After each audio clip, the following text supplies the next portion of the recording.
Hi, everyone. We're still waiting for one member, although I see Patty on the phone call. Patty, did you ever get your oath of office? No, I did not. I haven't received anything.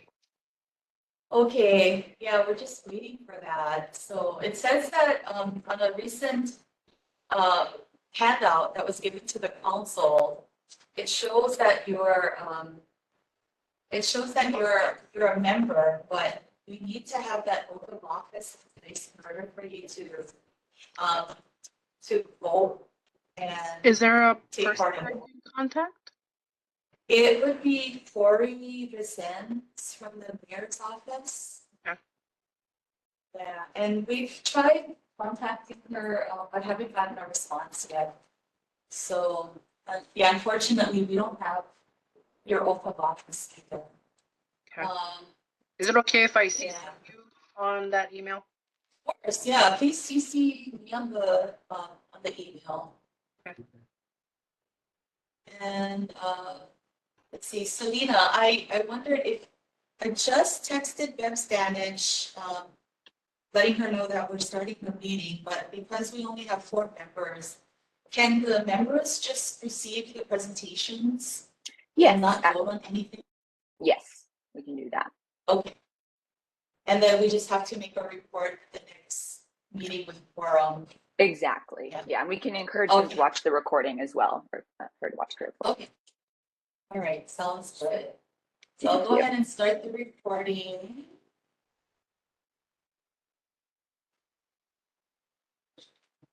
Yeah.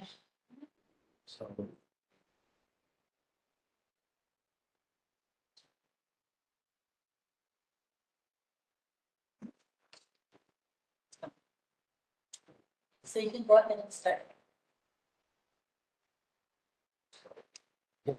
Call to order.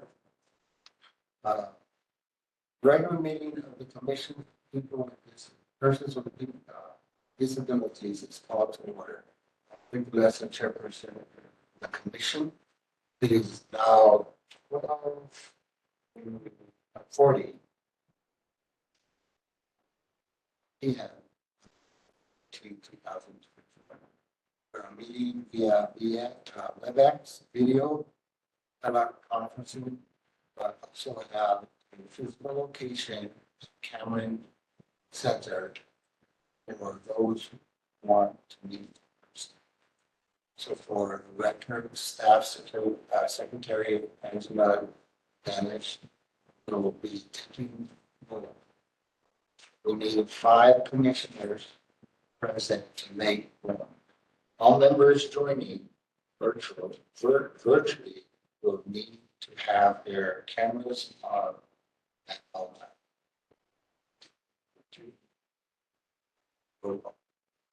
Commissioners, when I call your name, please respond if you are present. Also, in pursuant to the Sunshine Law, please state the names of anyone else in the room with you. Chair Victor Lissa. Here, physical location. Commissioner Andrea Rogers. I'm here by myself.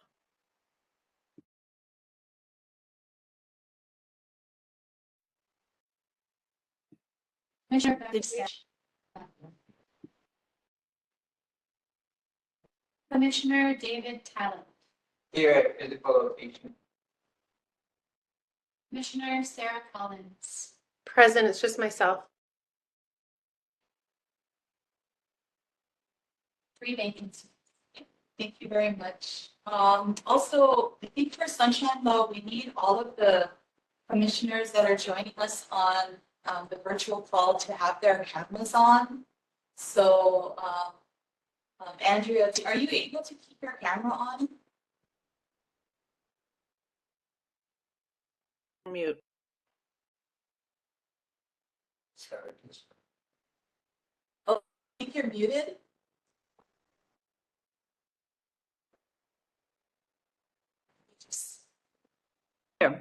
I am seeing a picture of myself. I'm wondering if it's because I'm logged in as a guest. You're not seeing my picture? Because I have my, it says, I can see your video as well, your face. I can as This is well. Selena. Okay. Yeah, it's just once in a while it cuts off. So maybe, I don't know if it's the bandwidth, but once in a while, I think yeah, it might be your connection. So we'll monitor that. And, but for Sunshine, I just wanted to say that all Yes. commission members need to have videos on. Thank you for that. And I did just see it cut out there in that moment too. Well, I was actually fiddling with it, trying to see Okay. if there was something else that I could do, but it didn't give me any other choices. All right. And I was going to say too, as far as the camera staying on, in regular in-person meetings, the commissioner may step out for a moment to use the restroom, for example, and come back. So as long as it's just a short, period of time, if it's, that's fine. We can just continue with the presentations. But yes, please try to keep them on if you can. Thank you. Okay, thank you. Thank you. And I'm going to turn it back over to Angela for the rest of the introductions. Also, for the record, I'm going to take the roll.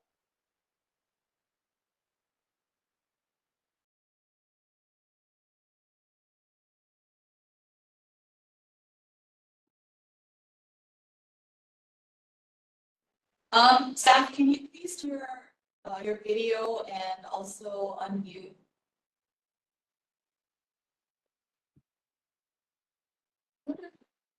Sure, it's working. Program Specialist Claudette Medeiros. Says that she's on,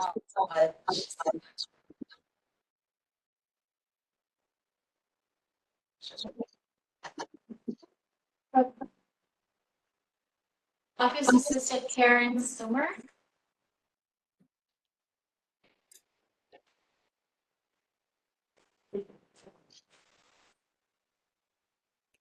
Dion Carvalho.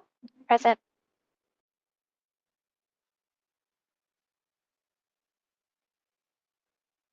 Devin Hanhai. and Devin is our new program specialist with the Office on Aging. So she'll be joining us in future meetings as well. I think we're having some video difficulties. I think we should be okay though, but I just wanted to note that we may be having some video difficulties. We also have some Patty from Maui County is joining us today. And from Hawaiian Electric, we have Kuhea Asiu. And I believe shortly, Shayna Decker will also be joining us. Is that correct, Kuhea? Yes, hi. Sheena and McKenna Anderson will be joining us shortly. Okay, sounds good. Thank you very much. Chair, I'll turn it over back to you. Okay. Welcome, everybody. Before I continue with the agenda, I would like to ask all the mass you are talking, so that we don't, so we don't hear have issues with being able to the speakers. Also, if you are unmuted yourself to talk, please identify yourselves for the record every time. Angela will be doing the minutes of the meeting. How for her for the record, for everyone to identify themselves when they speak. 3, public testimony. At this time, we will open up the floor for public testimony. All testimony shall be relevant to the meeting agenda specific item. Testifiers are required to state their name and which agenda item they will be testifying on for. maximum time limit of 3 minutes per agenda item. If there is anyone from the public who wishes to testify on any agenda item, may do so once I call them. Would anyone like to give it? On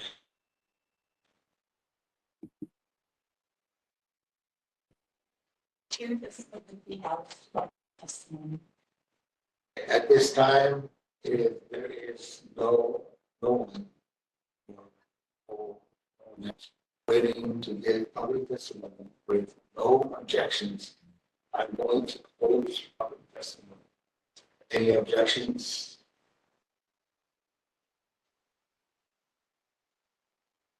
Hearing none, no public testimony is now closed. Item 4. Approval of minutes. Next on the agenda, item 4A. Approval of minutes of the June 13, 2024 meeting. Are there any corrections to be made?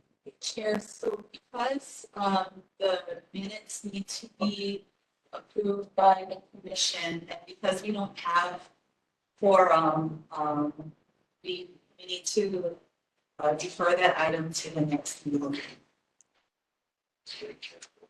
Yeah, can't vote on that. So we'll need to move on to the next item of business, number 5.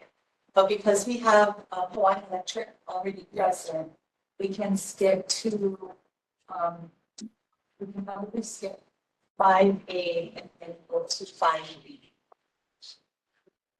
Okay, moving on to item 5B. At this time, we would like to introduce Shayna Becker with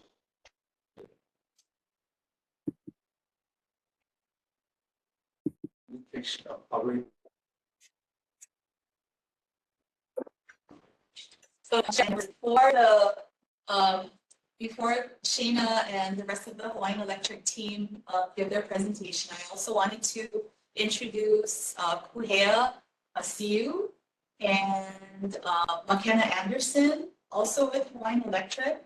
And Hawaiian Electric has been visiting with groups and conducting outreach on this public safety power shutoff program. Some of you may have heard about it through text messages that we've received in the last couple of days regarding high wind warnings, or have seen it in the news. But this presentation that the team at Maui Electric will have today for you is a really great presentation as to what the program is, why it came about, and how it affects our most vulnerable populations, especially persons with disabilities and kupuna who require power for either their medical equipment or to power up their refrigerators for medication. So they'll talk a little bit about that and also share some preparedness tips. And so the hope is, and the reason why we have this item on the agenda is so that we can get the information about the program to as many people in our community so that they're prepared in the event of a public, like a power shutoff. And again, some of you may have seen the text messages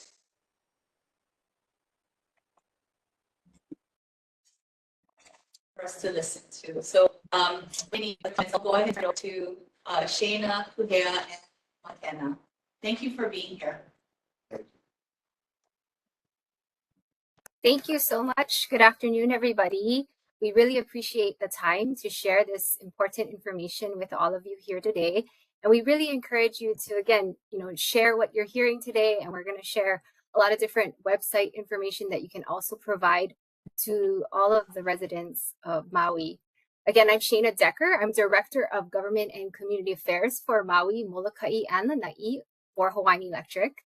I'm located here right in Kahului, a proud graduate of Baldwin High School, so I'm a bear. And I've been with the company for about 11 years now. And then joining also today, I'll call them up to introduce themselves, Kuhea Asiu. Hi, good afternoon, everyone. I'm Kuhea Siu. I'm a public affairs specialist with Hawaiian Electric. Hopefully you can see me. I can't tell from my end. But I also serve Maui, Molokai, and Lanai, and have been with the company for almost 10 years now. And it's a pleasure to be here today. Thank you. And hi, everyone. I'm McKenna Anderson. I'm also a public affairs specialist, just like Kuhea. I've been with the company for about a year and a half, and yes, also located on Maui. And I also graduated from Kinke Kaulike. And yes, excited to be here. Thank you for having us. Thanks again, everybody. Our team has been going out throughout the past couple of months, and it is a very timely presentation that we want to share with you today to share and talk more about Hawaii Electric's ongoing wildfire safety strategy. And this does include the public safety power shutoff, which we'll talk more about today as well. So PSPS, many of you might have seen the notifications going out in the last couple of days. This is a program that is a measure of last resort, where we, Hawaiian Electric, would preemptively shut off power to areas that are at high risk for wildfires. And this is during periods of high gusty winds, low humidity, and drought. And this is to reduce the possibility of an ignition from electric equipment. We totally understand the concerns about turning off electricity, which is why we don't take this lightly. We want to share wide and far all the information to prepare for PSPS, as well as any other emergency that has outages. And so it's a measure of last resort. We understand it's a disruption and a major hardship in affected communities and for individuals and businesses, and as well as public facilities. It's why we want to work closely with all of you here, as well as our first responders, our critical service providers, our emergency agencies, as well as organizations like the communities that we're going out to talk more about ways that we're working on to keep everybody safe in our islands. So the PSPS program is just one component of Hawaiian Electric's 3-phase wildfire safety strategy, which we first began in 2019. And we are continuing to adapt this strategy due to the elevated risk that we are seeing in our state. So we're talking more about PSPS, but to give you a little overview about our wildfire safety strategy, sorry, I'm jumping ahead here. You can actually look at this graphic more closely on our website at hawaiianelectric.com. There's also QR codes, and I'm welcome to share this presentation with you all as a PDF. We can email that to everybody. But this graphic shows the various wildfire safety measures that our company is currently undertaking or is in progress of doing. And so at hawaiianelectric.com, you can see all the different strategies that we're working on. This includes different technology deployment. We are doing drone inspections as well as field inspections. Many of you might have gotten direct notifications about these type of inspections that are happening in our neighborhoods across Maui. Well, you might see a drone operator, and these drone operators are going out using the technology to carefully inspect all the poles and the electrical infrastructure in different neighborhoods. And so in this deployment, we're actually being able to do immediate things. And so some of these immediate actions as part of our wildfire safety strategy includes deploying spotters. So spotters are physical employees that we have located here on Maui, Molokai, and Lanai. They're part of our staff. We are actually deploying them in different weather conditions, including red flag warnings and fire weather watches. So as of tomorrow, the spotters will be out due to the forecasted conditions. And the spotters' job is really to just look at different vantage points. And if they see any safety issues, they would call it in immediately to our first responders, as well as to our dispatchers, to let them know that there's an issue in the area. And so this is something that we've been doing as part of our wildfire safety strategy. And it's something that they'll be out doing tomorrow as well. Another immediate step that we've been taking is called what we call fast trips. And so this fast trip is really just setting our circuits or our lines at a more sensitive setting. So in the past, when, let's say, a tree branch touched a power line, that circuit would remain on. It would sense the disturbance, the tree branch brushed against the line, and it would continue on uninterrupted. But now with the fast trip setting in certain areas of our islands, it's been where if a tree branch touches that line will automatically turn off. And for us to restore it, our crews will do visual at-site inspections. And sometimes in certain cases, this could mean an extended outage because of the need to inspect visually to make sure that that clearance is okay to turn on that power line. So for instance, there was a recent outage that was a fast trip circuit in upcountry Kula area, and our crews had to inspect over 40 miles of electrical infrastructure. So you can imagine that, sometimes it happens in the middle of the night, dark conditions, windy conditions. And so they are physically inspecting these lines before they can safely turn the power back on. So we just ask for continued patience and understanding because these are some of the measures that are taking place every day for these fast trip circuits. So we're just letting people know to be prepared because even if we're not doing a public safety power shutoff, there are certain circuits that are set to trip and turn off, and they need to be inspected thoroughly before they're turned back on. In some of these instances, you may see that maybe one street got power and then maybe the next street still doesn't have power. And this is because our crews are making those incremental inspections during these fast trip outages. And so when that happens, they're able to turn on different sections as they move along to visually inspect and clear those lines. So again, we're just asking for continued patience and understanding as some of these settings do result in longer outages and possibly more frequent outages. And so there is some distinction too. We always have to let people know, it's not a PSPS outage because these outages could happen any day for the fast trip outages. Again, some other things that we talked about is the drone inspections, as well as installation of different technology. So some of these technologies include what we call fault current indicators. So in a layman's term, the fault current indicator, you might have seen them on our power lines, and they look like hockey pucks, and they're these black hockey pucks.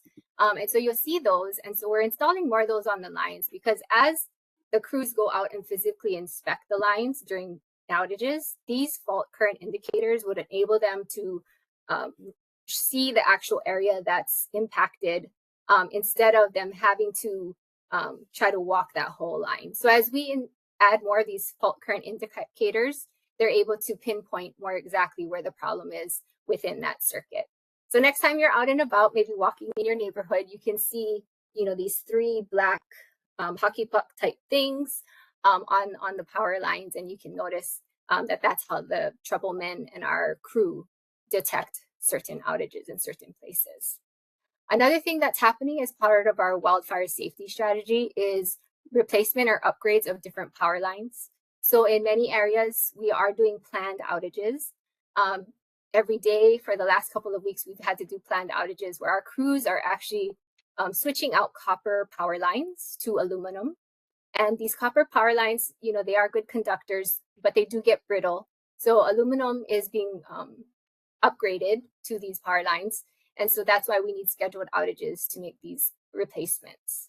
We're also doing tree line or tree wire, which is another sort of conductor or power line that's covered.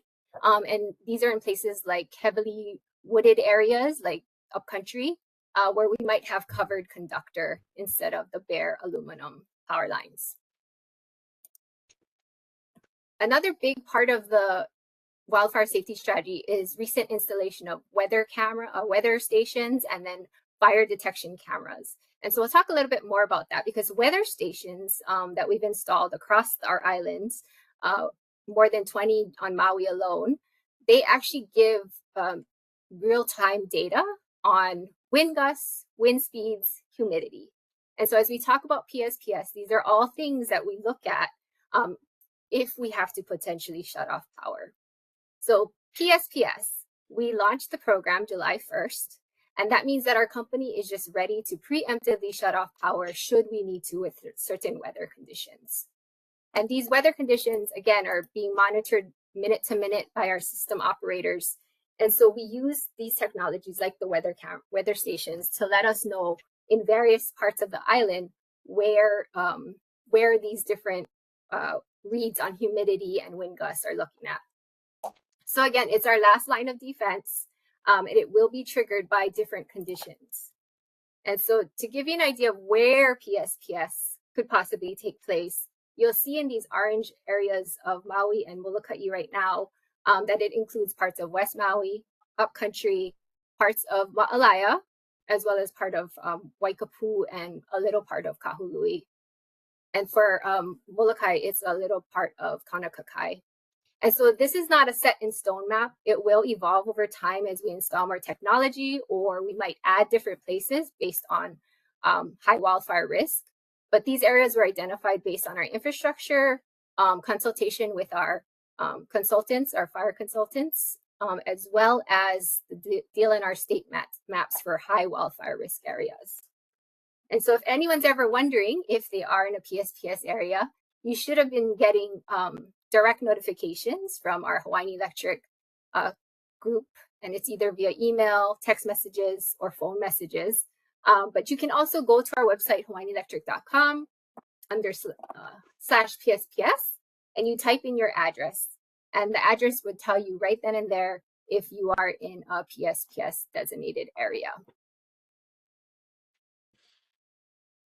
So what are some things that we consider when we possibly do a public safety power shutoff? So I mentioned the weather stations, and that's a great gauge because when we look at the different weather stations, it's actually stationed throughout different parts of the island, because we see that maybe upcountry is very different in weather conditions from West Maui. And so we want to be pretty pinpoint accurate if we do have to shut off the power to determine if we have to actually do that. And so we are looking at persistent drought conditions. We're also looking at wind gusts that are 45 miles or higher.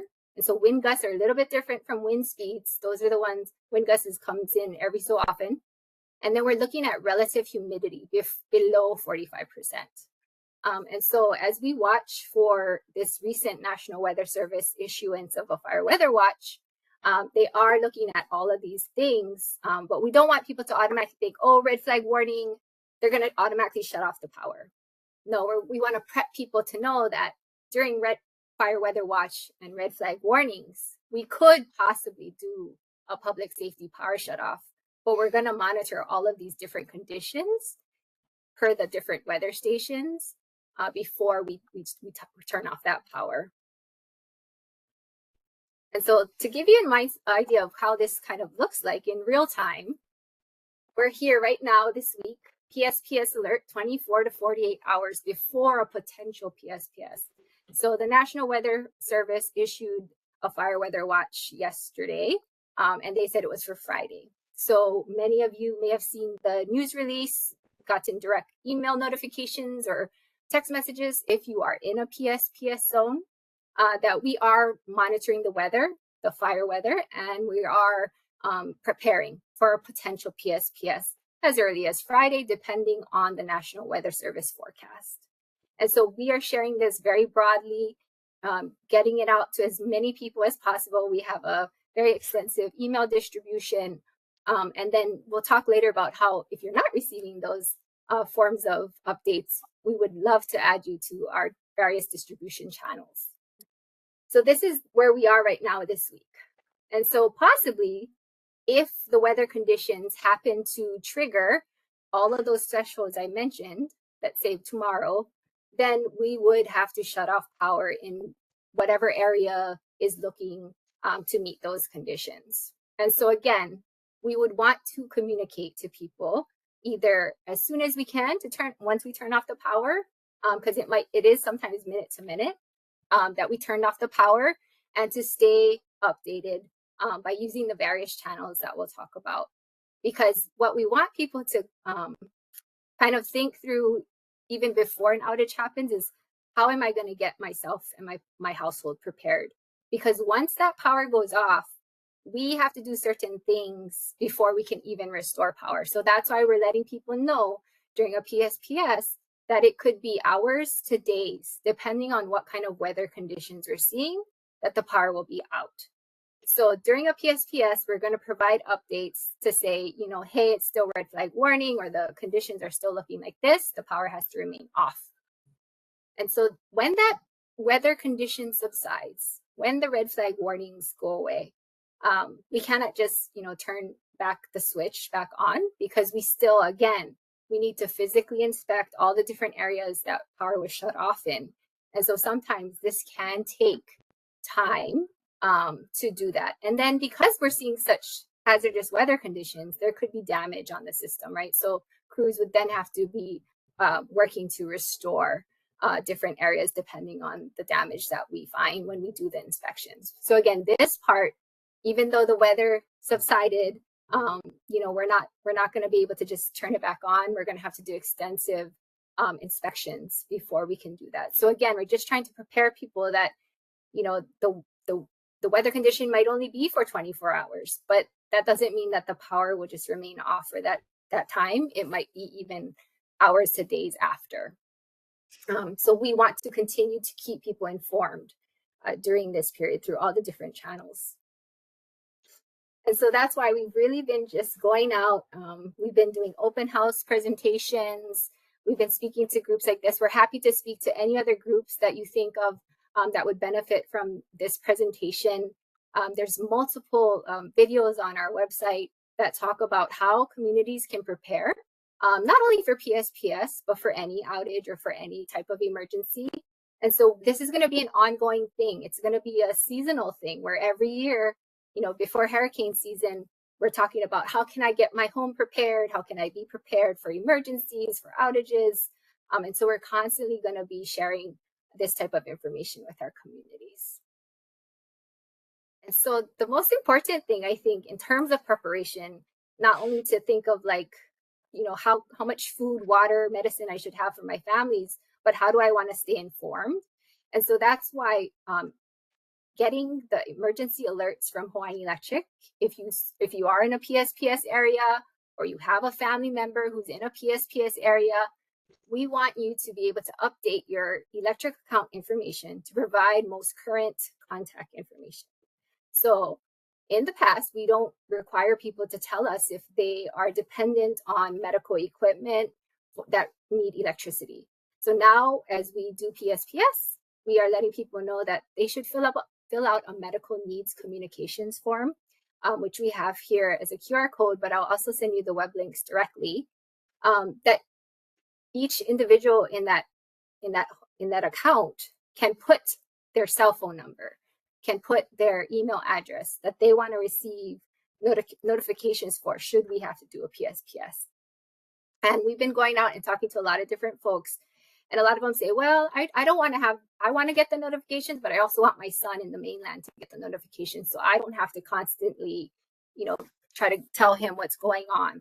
And so there's the ability to add a secondary contact person on your electric account now. And because we want them to be able to receive the alerts. Same thing with the emergency outage communication form. This is for folks that might not have the medical needs requirement in their household, but they just want to be informed, maybe because their mother does live in that area, or they have a family member that they want to keep informed for them. So there's multiple avenues. We have a Hawaiian Electric mobile app that you can get from the Apple iTunes or Google Play Store. The important thing with the app is you want to opt in for notifications, because if you don't opt in, you won't get the notifications that we're doing all the PSPS preparations and things like that. And then, of course, some people, they don't want to go online, which is totally understandable. You can call our customer service hotline, and that you can let them know that you want to update your account information with current information. A lot of folks, you know, they have landlines on their phones, on their account information, and they never thought to add their cell phone information. So it's just a good time to double check what you have on your accounts. And so here's the emergency preparedness part. You know, it's not only for PSPS, but anytime we see a storm or a tsunami, we have an emergency preparedness handbook on our website. There's a wealth of information, and it talks about the types of things you should pack in your to-go kits, what you should have in your storage, the state recommends 14 days of food, water, and medicine per person, per pet in your household, just so folks can be prepared for any type of emergency. And so we're really just trying to share this information with folks and say, you know, you can take a look now. You don't have to wait until that emergency happens. If you have time, you know, read through it, talk with your family members or your friends about your plans. Because the thing with PSPS, right, it's not like we're, depending on the weather stations, it might not be all parts of the PSPS areas that the power might be turned off. For instance, this weather forecast is for leeward west side parts of the island. So perhaps you could come up with different plans with your friends or family to say, if my power goes out, can I come to your house to charge my phone? Or can I, you know, come up with different plans where I can go to different parts of the island? Or can somebody come check on me, you know, depending on where I am? So just talking through those plans with people that could support you during any type of emergency. And so we do have PSPS preparation sheets on our website as well. And it just talks about how residents and businesses can prepare. There's also a toll-free hotline that we have down at the bottom of this screen during a PSPS, or even before a PSPS, people can call to get information if they want to. And so that's a very quick overview of the different wildfire safety strategy measures that Hawaiian Electric is implementing and is working on, and then the public safety power shutoff.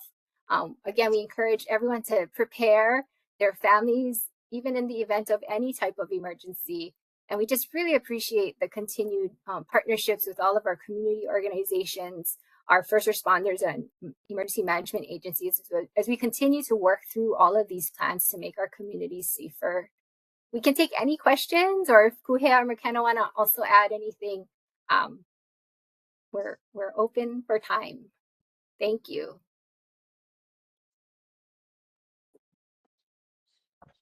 Oh, I have a question. Shana, Chair Commissioner Victor Mesa. You guys, that was awesome, because every time I wrote down a question, you answered. You covered a lot, and one of my main questions was about when the power does go off, just to let the people know, and you guys will be informing them ahead of time and their loved ones to take care of the kupunas. And that is one of the biggest things, even with the wildfire, preparedness is one of the biggest things, and alertness to other people and their families for the kupunas. Yeah. So thank you very much. That was one of the big questions I had. How you guys are gonna alert people by using the media and the weather station and all these resources. I just want to thank you. That was one of my biggest questions that you asked. Thank you. Thank you. Yes, and it's just these conversations that are super helpful, because when we went out to a lot of the open houses, you just start the conversation where people are like, oh, I have a garage door. If you guys shut off the power, like, how should I plan? And so it's kind of just walking through the steps in your own house of what you would do before, right, possible bad weather comes in or the PSPS alert comes out, the steps you should take if that happens. What would you do beforehand? And I think that's just talking it out, because even folks are saying, they want somebody even not on island to get notifications, because maybe that's exactly what the state says. You should always have perhaps an off-island contact that can collect information, and then you guys can, disseminate it that way, because it's always good to have that outside point of contact. And it's a different situation for every household and every person. So I think it's just kind of thinking through those preparation steps, like you said. Thank you. Thank you. Is there any other questions? This is Commissioner Collins. I had a question. So I was looking at the emergency outage communications form through the QR code that you provided, and I was just curious. So there's as you're filling out the information below your checking boxes, it states where you're consenting to allow Hawaiian Electric to share my name, address, and telephone number with emergency response agencies, and then it says and or nonprofit agencies assisting in emergency response. I was just curious who those nonprofit Who those entities are? Yes. Yeah, that's something we had to think about because sometimes we don't have exact nonprofit organizations that we could list right now, but it would be the ones that we work with depending the disaster or the response. And so we kind of wanted to have that accepted because we might have to do that in an instance where we have to share information maybe with first responders or maybe other nonprofits that are helping in the response. Okay. Okay, thank you.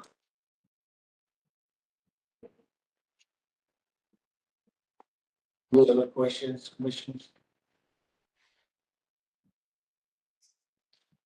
Is it? Chair, I just had a couple of things. Shane, can you get back to that slide with the timeline for the PSPS? Yeah, that's the one. So I wanted to just make sure that everybody was clear on the time frame, because when a PSPS, when the power is shut off, the trigger to restore the electricity or have the electricity come back on is that I think that's when the red flag warning has expired, right?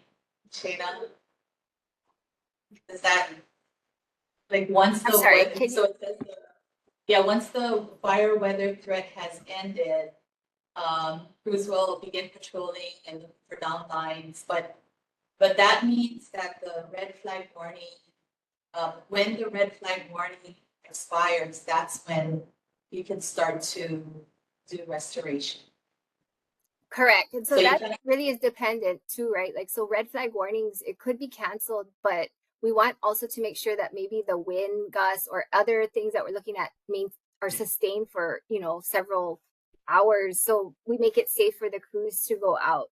So yes, it would most likely be after the cancellation of a red flag warning because we don't want to send people out in those kind of conditions when the weather could still be, acting in that manner. So that's where it could take time depending on what we're seeing and what the spotters are seeing.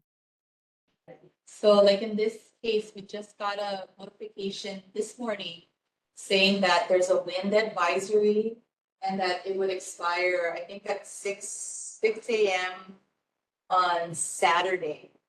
So does that, is it, like say the conditions are such that it would trigger a power shutoff, then with the power shutoff, we might be looking at power being restored on Saturday for these areas that are here. Right, it could be, right? In certain circumstances, let's say like the power had to be shut off and part of it happened in the evening time. Let's just say like 6 p.m.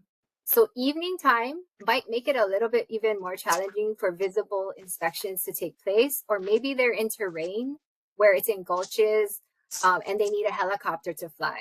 And so we have to coordinate all those different types of things where the helicopter might still not be able to fly in certain weather conditions, or we need an adequate amount of visible light for them to do these inspections. So that's where it could really depend on the extension of the outage because of, all the different variables that could happen, whether it's a high wind advisory that goes into the next day, or a red flag warning. So that's why it's just dependent on what we're seeing at that moment.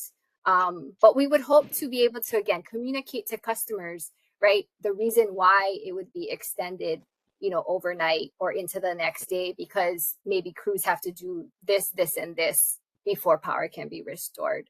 But that's where we're really just trying to get folks to be prepared that it really could be days depending on any type of condition, or maybe there was a lot of damage on the system and we have to make those repairs.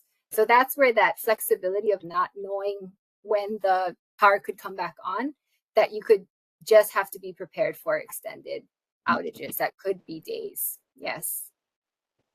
If I could just share a hint, Rowena, for everybody, because I know you folks work with a lot of different people. And so you folks are all really great messengers, is that preparedness doesn't start when the incident starts. So the time to prepare is ahead of any kind of emergency. And we know we promote and follow the state's recommendation to have 14 days of food and all the things you need, like medication, pet food, diapers, whatever it may be.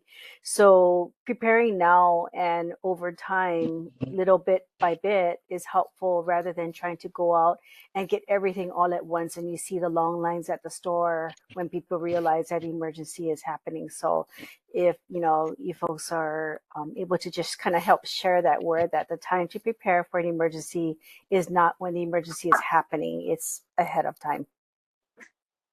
Hello. Hi. Thank you. Oh, Bev, I think you're unmuted. Okay, thank you. Thanks, Kuhea. And Kuhea brings up a really good point, Chair, because the preparedness piece is that's something that we all need to be made aware of, and something that we need to share amongst our the different populations that we serve. So I would encourage that the commission also discuss ways on how how we can get the message out, or if you have any suggestions that you would like to present to the mayor, or the common council, or to the different county agencies, how we can encourage members of our persons with disabilities how to become prepared, or kupuna to be prepared for emergencies. So having you as a group, you guys can have that discussion and also provide feedback would be helpful. And also, I'll turn it over back to you, Chair.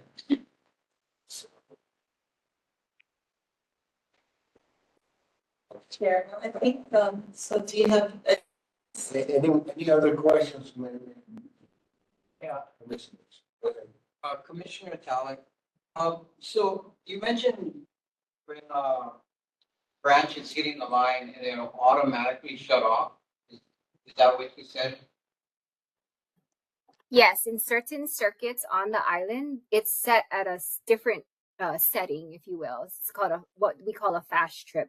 And so this is in high wildfire risk areas where certain settings of the lines are more sensitive now, where they would detect maybe debris flew on it, or something touched the line, then it would automatically shut off. Yes, and this is not all circuits on Maui, though. It's just the ones in high wildfire risk areas. So my next question is, so is High Street included in that area? Like from Wailuku Elementary to, I think, Long's intersection? Going to, I can double check. I wouldn't know the exact circuit just right now, but we can double check on that. If you're talking from High Street all the way down to Wailuku Elementary.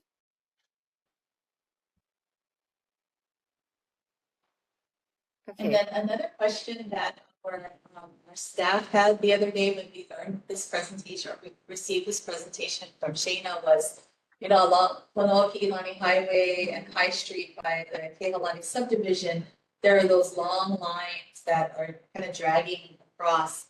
So the staff asked, is that an electrical line? And Shana had an answer for that. So I'll turn it over to Shana to explain. Yeah, so we're happy to take questions like that because we get them, frequently. People it's not known that the difference between telecom cables or electric. So yes, those along that route by Kehalani area is telecom, and usually you can kind of tell because they're thickly coated with that black kind of covering, and they're actually the ones that are lower on the pole. So like at the very top, you would see electric lines typically, and then maybe in the middle strand, those are telecom. So we're if people see something, we want them to say something. So our trouble line is 24/7, and that was shared here. And customers can call that trouble line, the 7777 number, and we have staff 24/7 at that dispatch to, if you want to say, hey, I'm about this. I want you to check out that. They will create that trouble ticket and have an inspector go out. But yeah, we're happy to clarify those different things because it helps for more people to know for sure. Thank you. Chairman. This is Chair Commissioner Victor Lessa. I have a question. We're talking about winds, yeah, but as far notifying everyone, but when let's say there's a fire, like notifying a wildfire, cell towers went down. There was no electricity, so you guys would warn people about what's going to happen and be out until the time, there might be an evacuation or something. Or I just want to hear about the other aspect, not just wind, but also if there is a fire, what kind of preparation, and notifications against what I'm trying to say. How would they be information before the fire? Should it start? Right. So as we rolled out our PSPS program, we've had ongoing discussions with like telecommunication services, the cell providers, emergency management agencies, our first responders to kind of let them know about what PSPS is and making sure that they also go through their own backup plans. So then, like for instance, for telecom, if you know that perhaps maybe your service will be interrupted during an outage, right? How do you want to receive notifications if, let's say, you don't have cell service? We've been working with the telecom providers to say, here's the areas that potentially not have power in a PSPS area. Can you have backup plans, backup generators, or whatnot to make sure that your cell towers can continue to provide adequate service? Or residents should also maybe think of different backups, right, that they want to have. Should they not have cell service, can they actually use a battery operated radio to get updates? Can they get maybe an external charger for a device that gives them maybe access to news outlets or social media? So I think it's just walking through those different types of options as a resident. But we are also having ongoing discussions like all the different agency partners to kind of walk through some of these things that could happen depending on the situation. And part of that too is like we're working on grant opportunities for Maui County as well as the rest of the counties we serve. That way to actually harden our infrastructure more. So we're looking at hardening various areas like evacuation routes, undergrounding strategic. We're looking for those opportunities, and we did receive a certain federal grant recently that will enable us to certain parts of the island. And so that's what we're working with our county and state partners to make sure that we kind of understand like where are these areas that we can look to harden and work with them through those. Thank you, Shayla.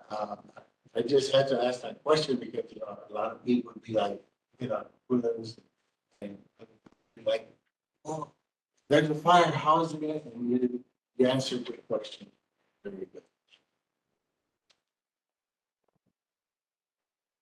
Any other questions? Any other questions? If not, thank you, Shane, very much, and Hawaiian Electric for all the information. We really appreciate it. And all the persons with disability and students, thank you. And thank you. We'll get back to questions on the circuits, and I'll circle back to Rowena, and so she can get that to you folks. But we really appreciate the time, and we'll have to come back any time, or you can give us a call if you guys have further questions. thank you. Thank you. Thank you. Is there any other questions? Thank you. Thank you. Anyone else? Any other commissioners? Let us know. Lorena, can you announce the next item on the agenda? Sure. Just pull up the agenda. So again, Chair, the presentation that we received from Maui Electric or Hawaiian Electric was also an opportunity for you to also share with your networks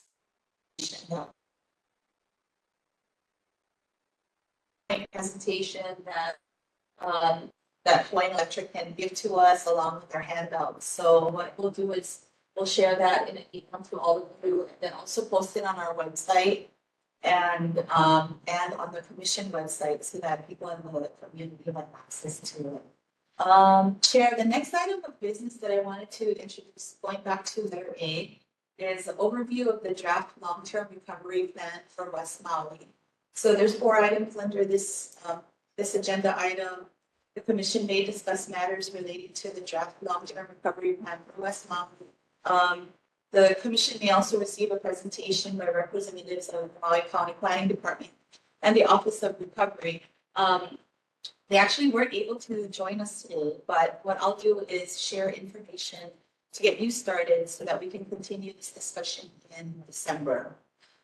Then number 3, the commission may provide comments or suggestions to the Maui County Planning Department and the Office of Recovery.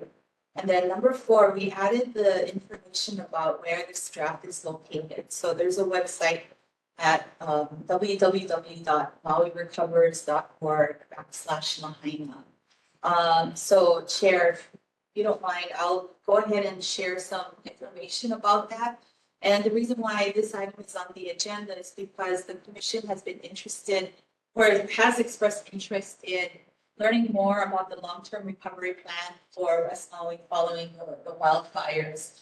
And that you had expressed interest in housing opportunities and perhaps the rebuilding and recovery efforts as it affects or how it can positively impact our population of Kupuna and persons with disabilities out in West Maui. So I'll go ahead and share the website and this works. So I'll start out with our Maui County website where we had yesterday there was an announcement stating that online feedback for the Lahaina recovery, long-term recovery plan is actually due tomorrow. But the commission, not the commission, but the planning department is really interested in having a discussion with the Commission on Persons with Disabilities. So what we're doing is scheduling a meeting, or we're going to have them come to our Commission on Persons with Disabilities meeting in December to do a presentation and also to obtain feedback from all of you. So in the next month, I'd like for you to consider logging onto this website and at mauirecovers.org/Lahaina to take a look at the draft plan and all of the accompanying documents. The website also has the feedback that they received in their open house meetings. They reported some of the comments from the community, and I'll share some of that with you right now. This is their website, mauirecovers.org/Lahaina. And so there's a link to the full draft long-term recovery plan. And there's also an opportunity to share feedback by clicking on this button here. But, as you're reviewing it, I'd like for you to jot down any notes or comments that you have so that when we come back in December, you can share that with the planning department and also use that information to draft the letter. Okay. The website also has a list of all of the projects that are anticipated as part of the long-term recovery plan, including housing. So you can take a look at that. The efforts towards restoring the environment and natural resources, energy and infrastructure. We heard a little bit about Hawaiian Electric's plan with some federal grants to do some hardening and perhaps some undergrounding of electrical infrastructure out in Maui.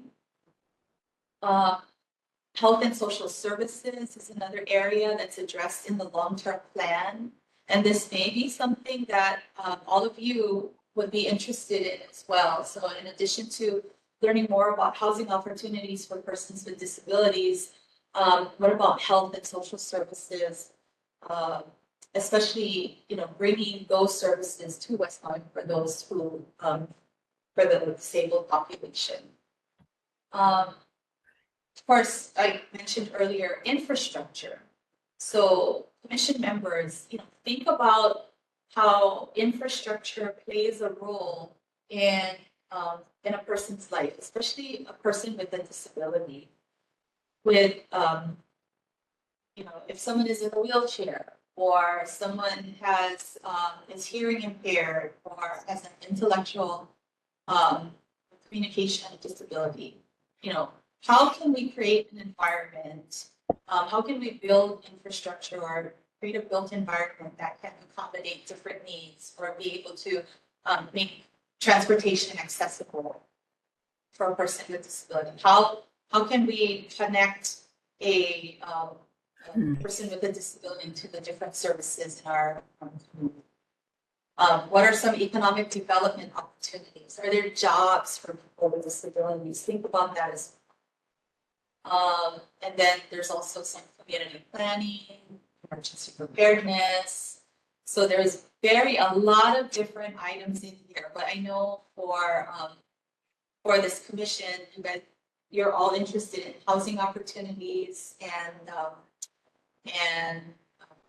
is it housing and social services, health opportunities out in West Maui, but also, you may also want to look at infrastructure and some other community planning considerations. There's also food security, building resilience, a lot of things to look at. So I'm just going to skip down on your own, but there is also a section in here about, there's a video on here about just giving you an overview of the plan. And, they did a lot of community engagement in the last couple months. And I think here, there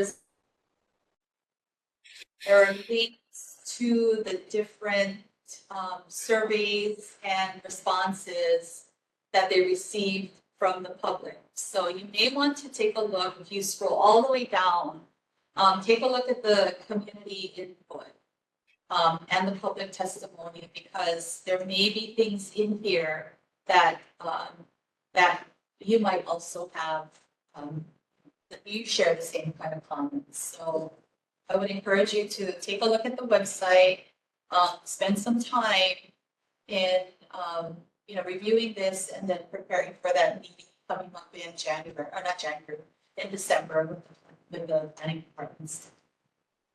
Okay. I also wanted to share a link to the plan. So earlier I showed you where the link was, but this is what the plan looks like. It opens up as a separate PDF Google document. So take a look at that when you have a chance. You don't have to review the whole thing, but there's sections in here. You may want to take a look at the table of contents and review the items that you're interested in. And I also wanted to share one more item. The Cameron Center recently put out a press release about their Nahale Kupuna project for providing affordable housing for kupuna affected by the Maui wildfires. So you have to be at least 62 years or older and had to have been living in Lahaina at the time of the wildfires. The Cameron Center is, I think they have access to about 7 rental units that they can rent out to persons who are affected by the fire, who are 62 and over. This also includes seniors or individuals 62 and over who have a disability as well. So there are efforts that are moving forward. And if you know of anybody who meets the criteria and is looking for housing and was affected by the wildfires, please refer them to the Cameron Center. They can call the center at 244-5546. And there is a website for the the Cameron Center, but I would suggest that they call the Cameron Center to set up an appointment for an application. Some of the highlights, the rental is capped at 30% of gross household income. So minimum rents are about $300 for a 1-bedroom and $400 for a 2-bedroom. So that's a pretty good program right there. It is a 12-month lease with an option to extend, and there are some units that will allow pets. So again, this is another effort by the Cameron Center to connect seniors and seniors with a disability to housing out in West Palm. So Chair, I just wanted to just share this update with you and then also get you prepared for an upcoming meeting with the planning department so that you can also prepare any letters or suggestion items to the recovery office or the planning department.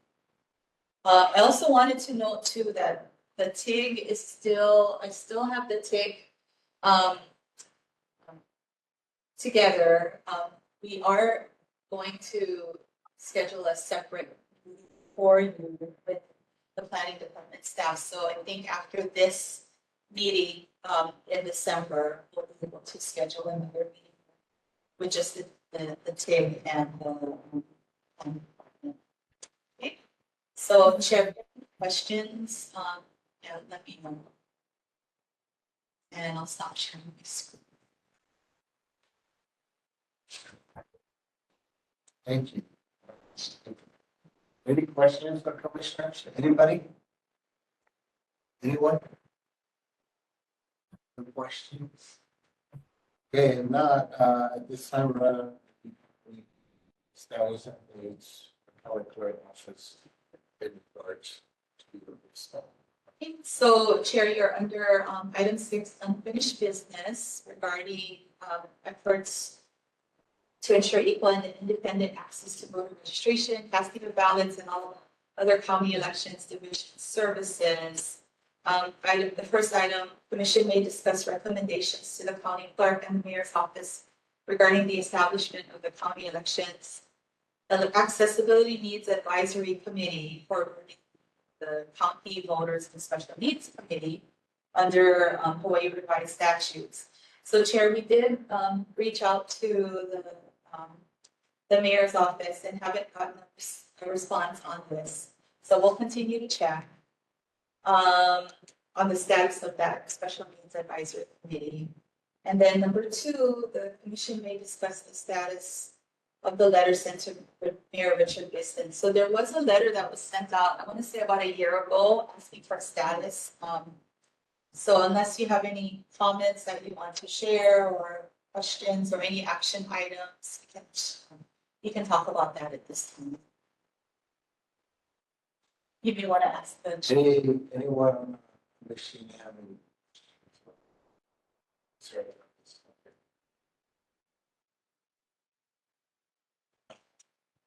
Go back to the first item, the meeting minutes, because we do have 4. Oh, yeah.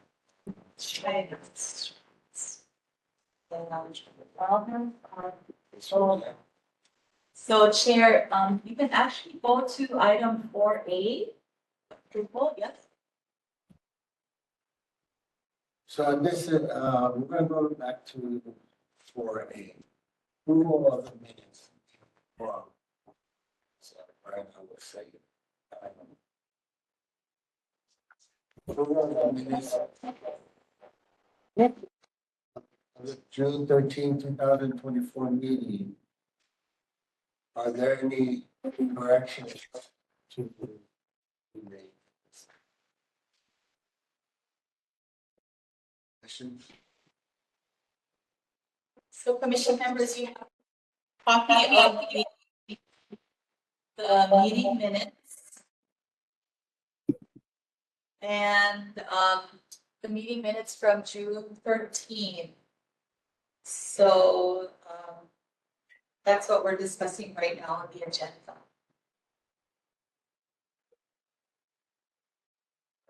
Okay, so then can I get a motion to approve the minutes from June 13th?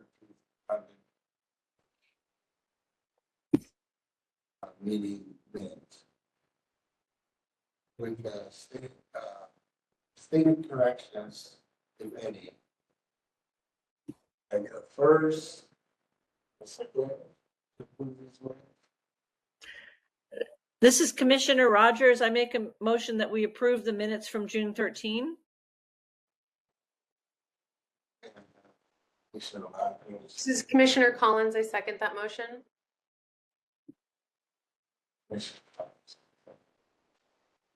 So all in favor, stay. I think we need to take roll call since Oh, we're on. Commissioners, you're voting the approval of the June 13th, 2020 minutes. When I call your name, please respond with an aye or no. Commissioner Andrea Rogers. Aye. Commissioner Beverly Stanich.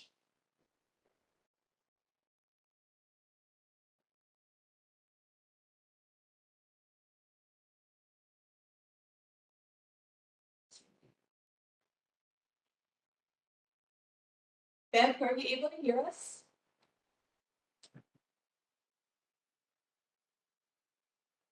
Just wanted to know what your vote was on the meeting minutes. Either yes or a no.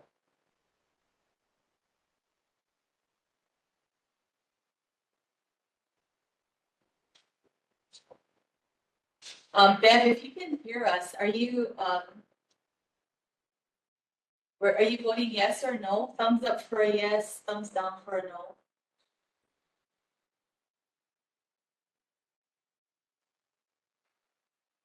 Maybe we can go back to Deb. Okay. Commissioner David Talon. Aye. Commissioner Sarah Collins. Aye. Chair Victor Lisa. Aye. And Beverly Stanich voted yes, and she added that in the chat. So you carry 5 ayes. 5 ayes, 0 noes, and 3 vacancies. Motion passed. Let's go. So then, we're gonna approve the minutes, You're good. so we approve the minutes for the June 13th, 2024.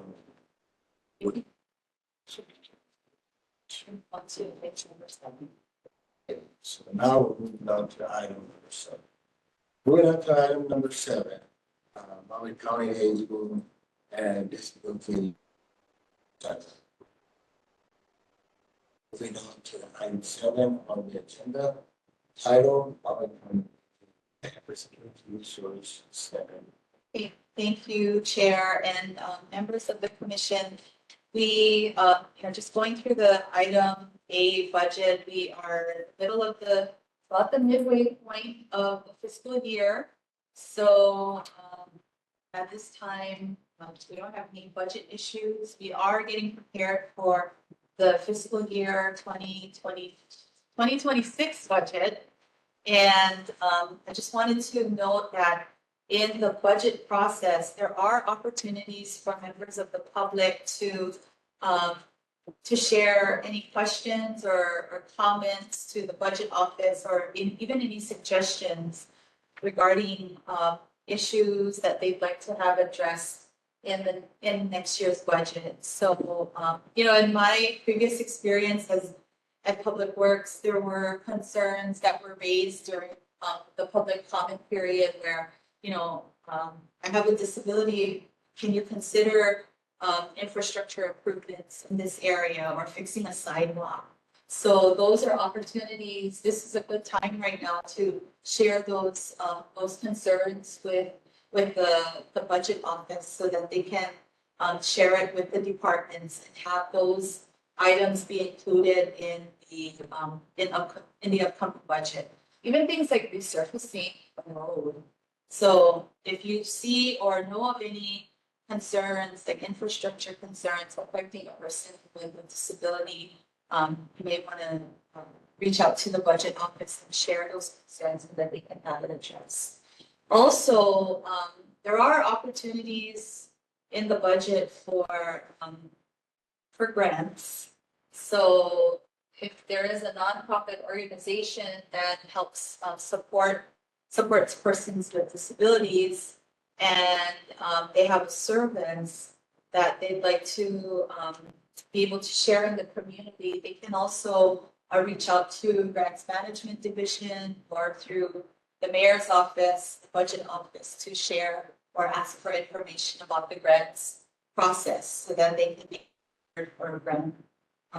So I would encourage, if you have an organization that you know of that is, you know, that they are looking for grants so that they can provide a service to the community, that they also reach out to the budget office or to the Grants Management Division of Human Concerns.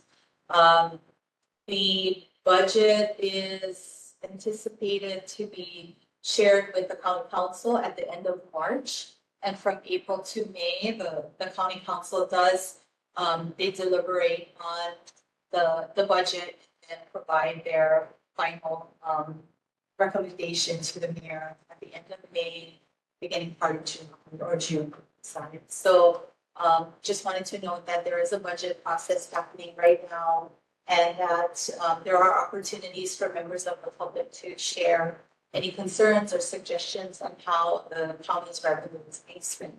And this is an opportunity for the commission to also prepare any suggestions that they'd like to offer to the mayor for consideration in the upcoming budget.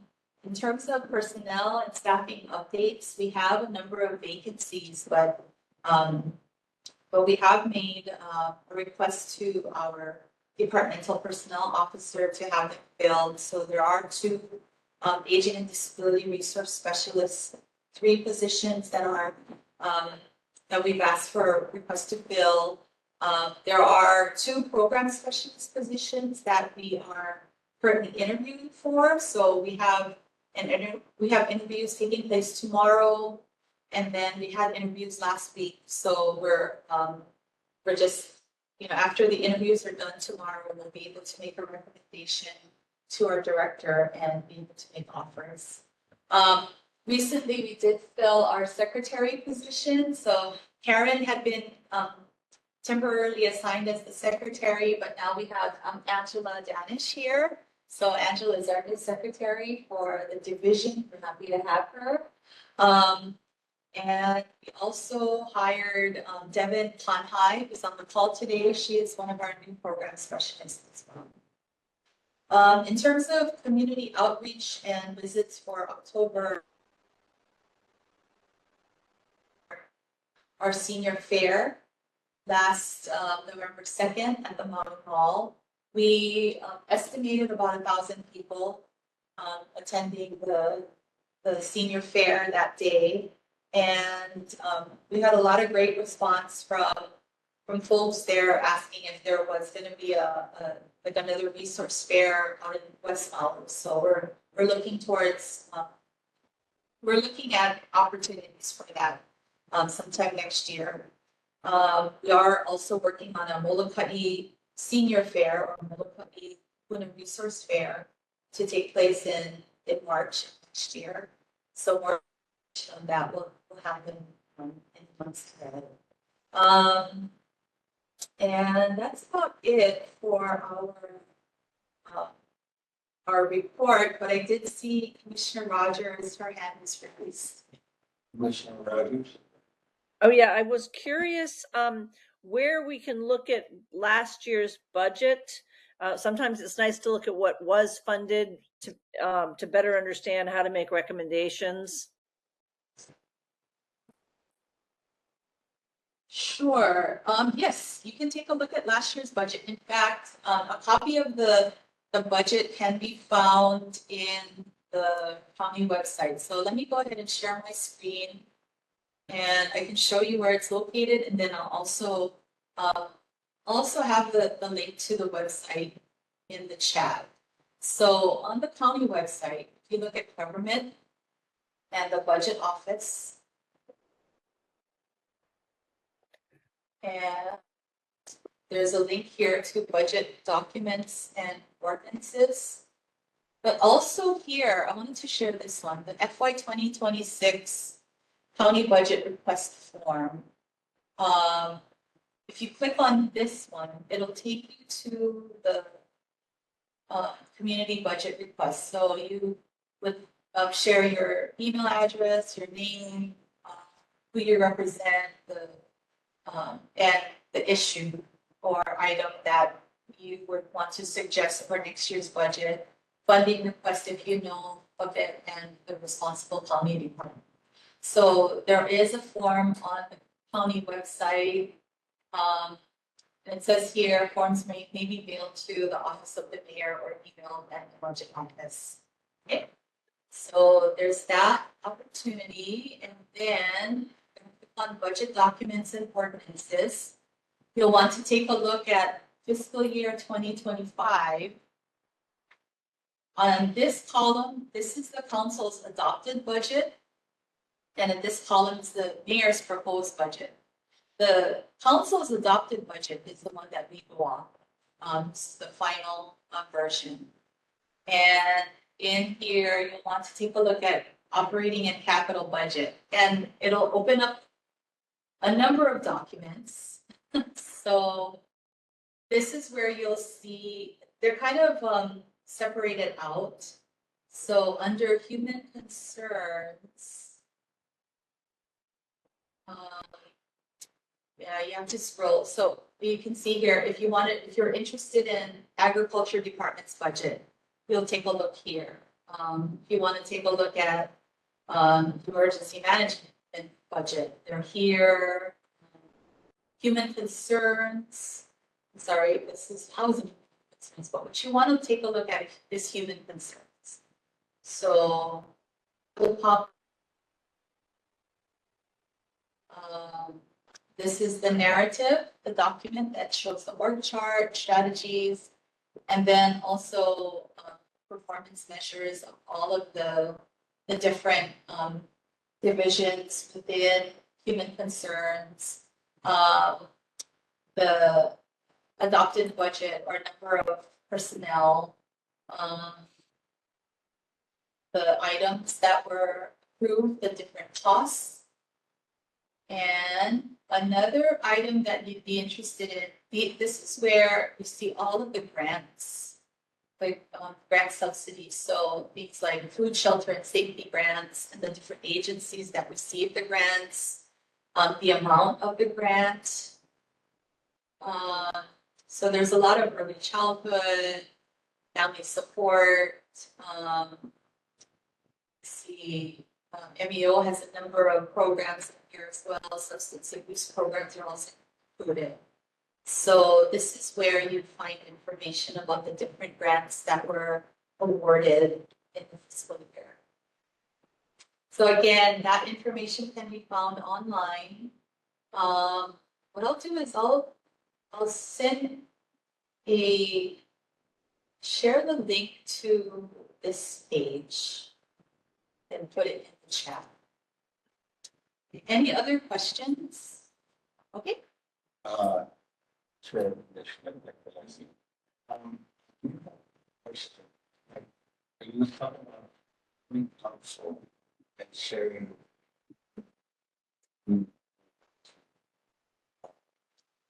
CW.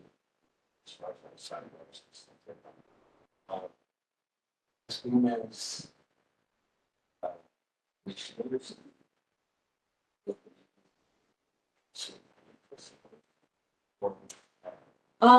You can,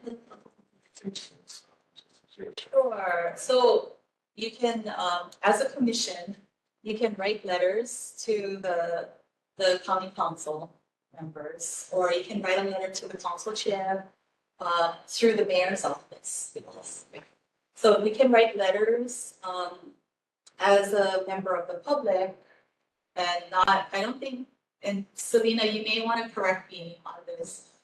Yeah, yeah, you can't really speak on behalf of the commission unless you were authorized to. So, Yeah, that's correct. So I speak on behalf of myself with And Chair, I can barely hear you. I was saying that if I was with a different organization that was advocating, would I be able to speak not as a commissioner, but as a concerned citizen that's out there advocating for people, for people with disabilities? Yes, you still have your, your individual rights of free speech and all of those things. You can certainly speak on, your own behalf, or, as part of an organization that you are with, but it just cannot be a representation of this commission. That just has to be done in the public and with a vote, et cetera, to be an action or, opinion or whatever it may be of the commission. Thank you. Thank you so much. I think, Commissioner Rogers had a question. Oh, Commissioner Rogers. Yeah, yes? You have Have your hand Oh, up. no, I lower my hand, sorry. Let's Okay. wait a minute. It's lowered now, right? Yeah, it's lower. Okay. Thank you. Any other questions? Anyone have anything to bring to the table? Questions? No? Oh, you know what we forgot to do? What share? With every commission or agenda item, to open up public testimony. We did it in the beginning, but before the item went up. So, before the Hawaiian Electric went up, we're supposed to do public testimony. Before the, we did public testimony once, but I think, yeah, Selena, we have to do public testimony each time agenda item appears, right? Yes, we should open it before each item. And I just Okay. thought the same thing about 5 minutes ago, but I don't believe that there are. I know. So my apologies for not catching that. We were just jumping around a little bit from each item. And so in any case, though, we can just rectify that now, asking if there are any members of the public that wish to testify on any of the agenda items. That would, I think, remedy the situation for today. Thank you. Okay, so we're gonna go back to public testimony. At this time, is there any public testimony? Shall we relevant to the meeting agenda, specific items? Testifiers are required to state their name and their agenda item. They will be testifying on the record. Maximum time limit of 3 minutes per agenda item. If there is any public testimony wishes to testify on any agenda item, may do so once I call you. Would anyone like to give public testimony? Anybody have anyone want to testify with public? Anyone? If there's no public testimony,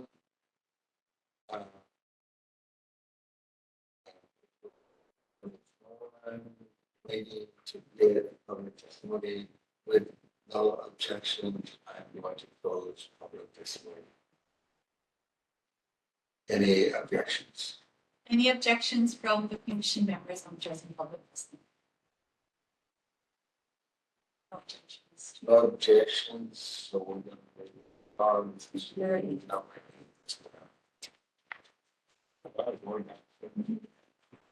okay, so we're on item A. How many minutes? At this time, I'll open the floor to commission members who would like to share any upcoming events known to be happening across Maui County relating to services or upcoming events that promote and enhance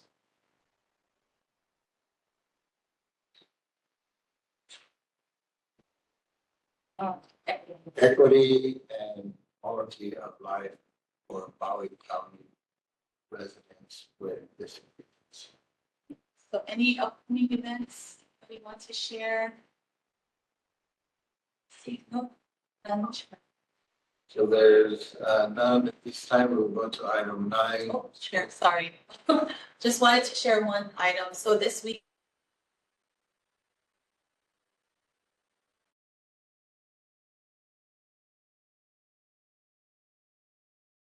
and are participating.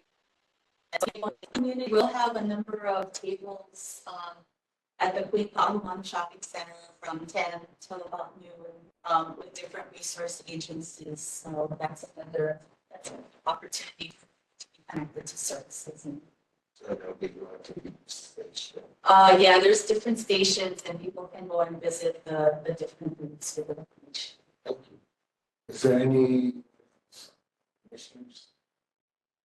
The other events? To item 9. Next meeting. Item 9, our next meeting date is December 12th, 2000 at 12:30 p.m. And it's planned to be done same hybrid format. The option of joining virtually using this Microsoft Team video conferencing or by any percent at the physical location would be to all. We would change it if no changes be noted on the agenda. So Chair, when you mentioned Microsoft Teams, that means that I think we're going to be transitioning from WebEx to Microsoft Teams.